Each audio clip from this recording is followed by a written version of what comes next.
Hi, I'm Dr. John Anderson and I'm a dissertation supervisor.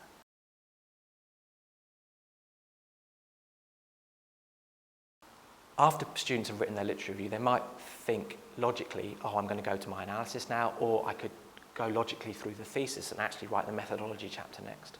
The methodology question is, if these are my questions, if these are the literatures that help me engage with those questions, how am I and how have I gone about answering those questions? What methodologies allow me to answer the questions for my dissertation?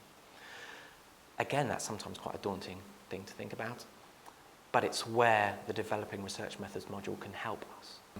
So there's lots of online resources students can use to also help them think about how to write their methodology chapter for their thesis. But effectively, they'll be starting off quite broadly and then getting quite specific in relation to answering that question. So students might think, okay, what sort of knowledge do I need to answer my questions? That's actually a philosophy of knowledge question, an ontological question, which you can go back, students can go back to their developing research methods, their introductory research methods, and remind themselves what ontology and indeed what epistemology means. Ontology, a theory of what's actually out there in the world, what's the world made up from, and epistemology, what sort of knowledge is good knowledge to engage with and understand that world. If you're interested in people's views, opinions, interpretations of the world, then you won't want a form of knowledge that seeks to gain broad brush statistical information about that world. That form of knowledge does not help you answer your questions. So think, what sort of questions am I asking? If it's about interpretations, views, feelings about the world, then I'm after a type of methods that can help me answer those questions.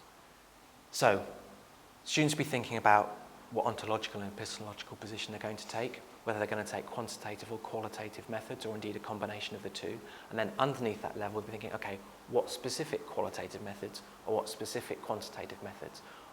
They need to define what each of those methods might be and make an informed decision about why I'm choosing one method or another method.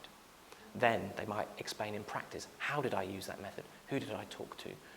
Where did I talk to them? What ethical issues did I take into account when I did that interview? Were there any problems that I encountered, or any opportunities that I had as a consequence of using a particular gatekeeper, or snowballing one interview onto the next interview and recruiting people in those ways? The methodology chapter is simply an account, a reflective account of how students made those informed decisions about asking the questions in particular ways to answer their research.